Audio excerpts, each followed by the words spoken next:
ஏறுமயில் ஏறி விளையாடும் முகமொன்று ஈசனுடன் ஞான மொழி பேசும் முகமொன்று கூறுமடியார்கள் வினை தீர்த்த முகமொன்று குன்றுருவ வேல் வாங்கி நின்ற முகமொன்று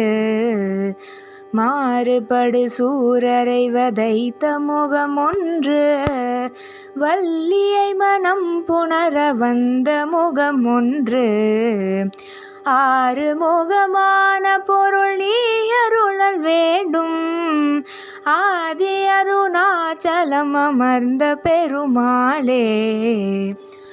உருவாய் அருவாய் உளதாய் இலதாய் மறுவாய் மலராய் மணியாய் ஒளியாய் கருவாய் உயிராய் கதியாய் விதியாய் குருவாய் வருவாய் அருள்வாய் குஹனே.